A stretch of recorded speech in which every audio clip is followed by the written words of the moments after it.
nós vamos ver o que a Bíblia fala a respeito de salvação. Uma série de estudos, e o de hoje nós vamos ver sobre o pecado, como o pecado entrou no mundo. Quando a gente pensa em salvação, eu pelo menos pensava salvar quem de quê? Por que preciso de salvação? A Bíblia fala sobre isso. A Bíblia fala como que o pecado entrou no mundo. Gênesis conta a história de que Deus criou o céu, a terra, o mar, as plantas, os animais e o ser humano também.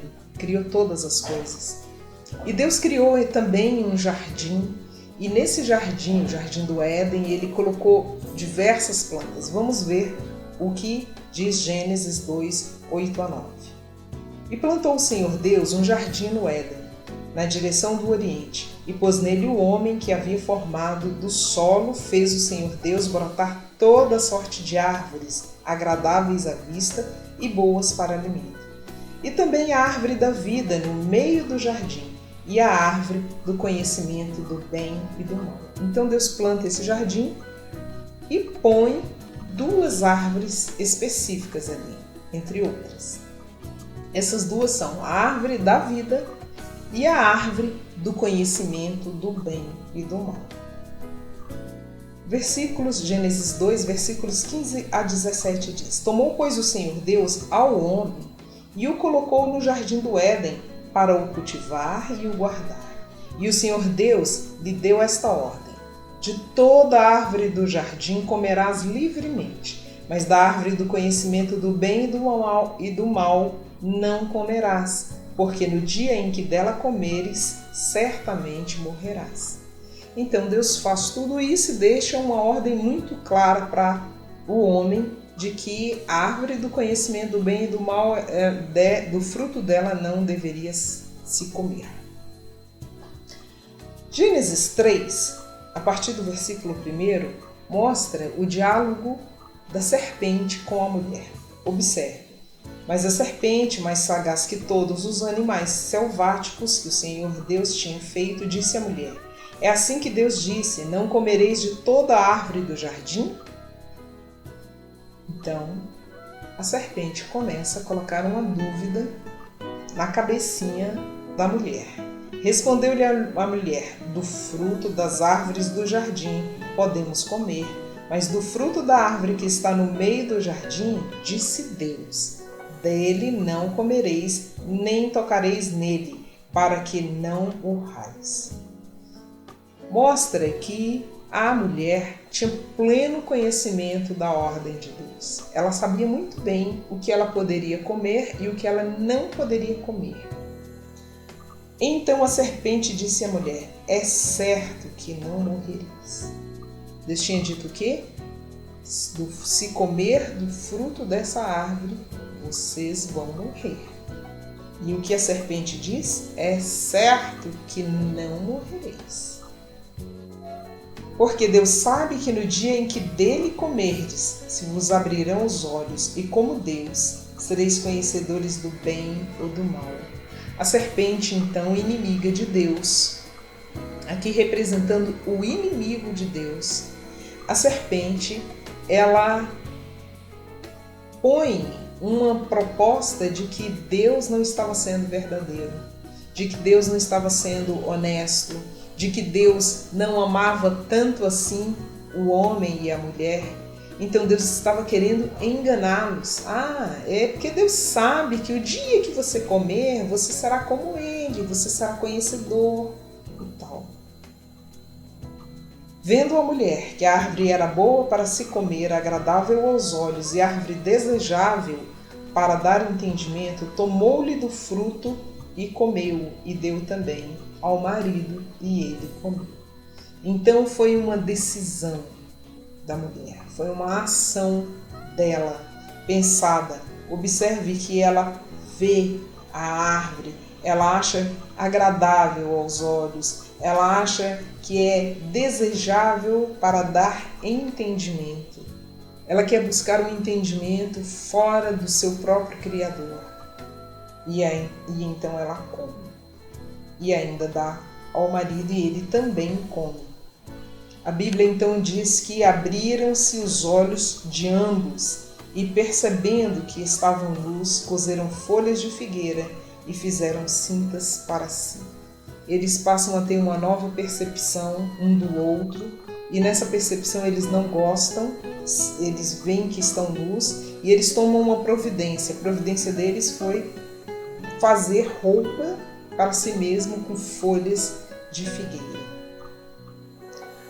Observe agora o que acontece. Quando ouviram a voz do Senhor Deus, que andava no jardim pela viração dos dias, esconderam-se da presença do Senhor Deus, o homem e sua mulher, por entre as árvores do jardim.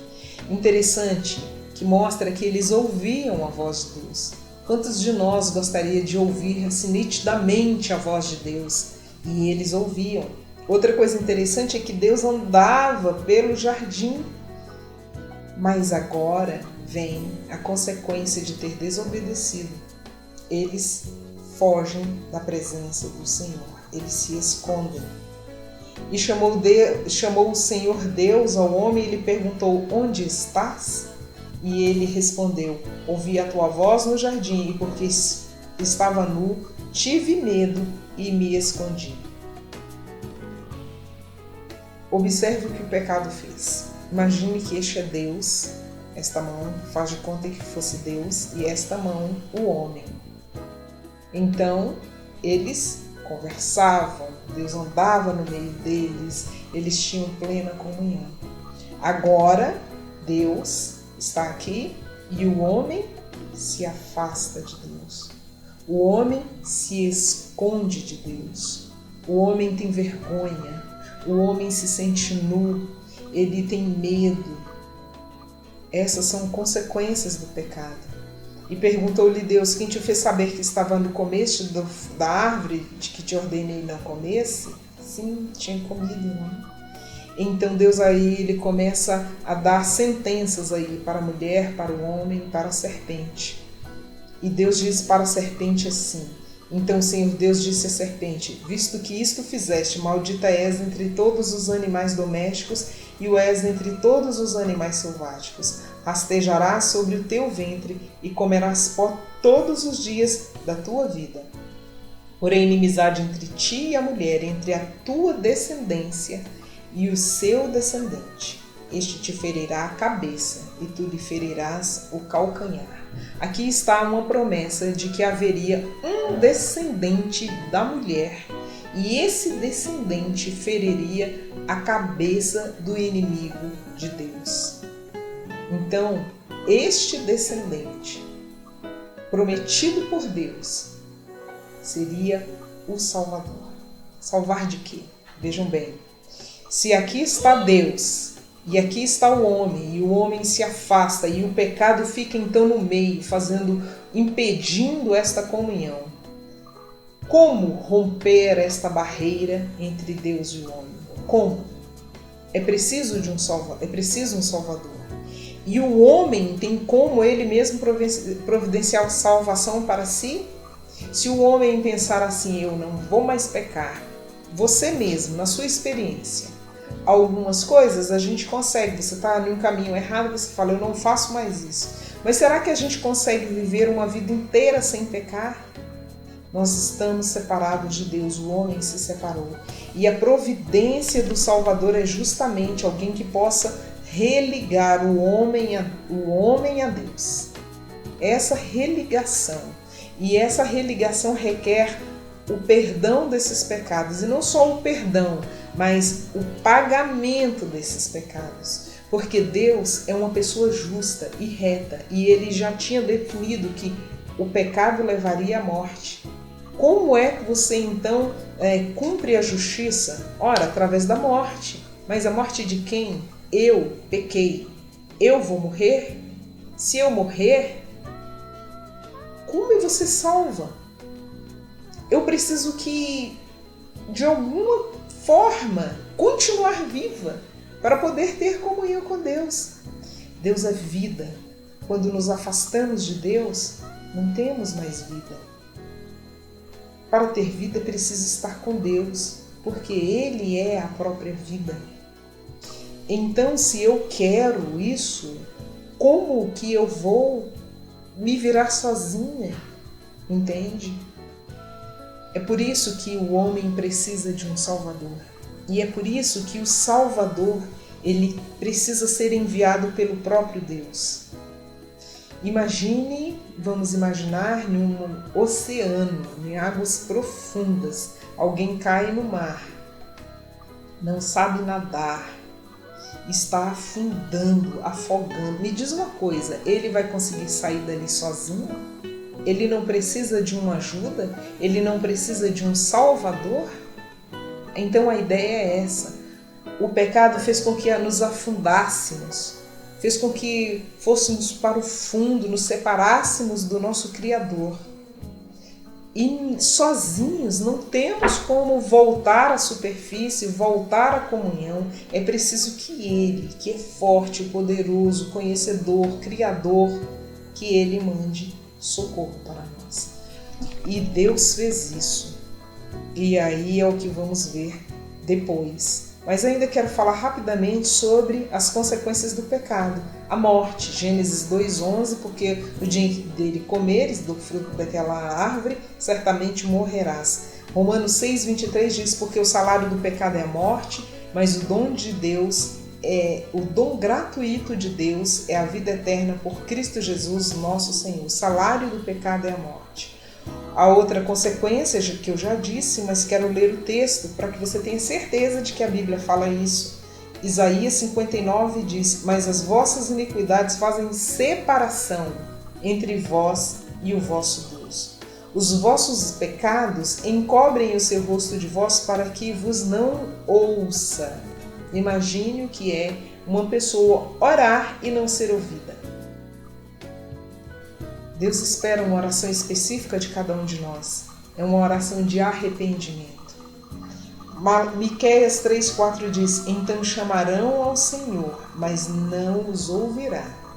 Antes esconderá deles a sua face, naquele tempo, visto que eles fizeram mal nas suas obras. Outra consequência do pecado é a inimizade contra Deus. Romanos 8:7 diz, porque a inclinação da carne é inimizade contra Deus, pois não está sujeita à lei de Deus, nem mesmo pode estar. Deus então promete um Salvador.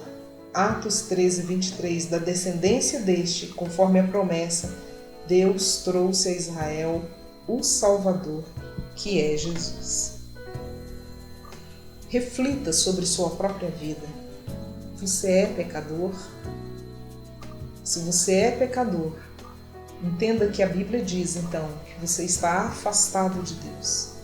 E eu disse, se você é pecador, mas de fato a Bíblia diz que todos pecaram e carecem da glória de Deus. Sendo assim, eu e você, pelos nossos pecados, fomos afastados de Deus. Somos afastados de Deus. Precisamos de um Salvador que nos leve de volta à comunhão com Ele, para perdão e para pagamento dessa dívida que temos para com Deus. Não só um perdão de passar a mão na cabeça, tadinho. Não só isso. Não isso, mas um perdão com justiça. É cobrar o que se deve, mas cobrar de outro, por amor. Nós vamos então, a partir da próxima lição, refletir e ver na Bíblia o que a Bíblia mostra a respeito de Jesus. Quem é Jesus, o Salvador? Eu te convido para ir para o próximo vídeo e conhecer um pouco mais de Jesus, o Salvador. Deus abençoe. Pense em seus pecados e perceba a necessidade de que você tem de um Salvador. Até lá!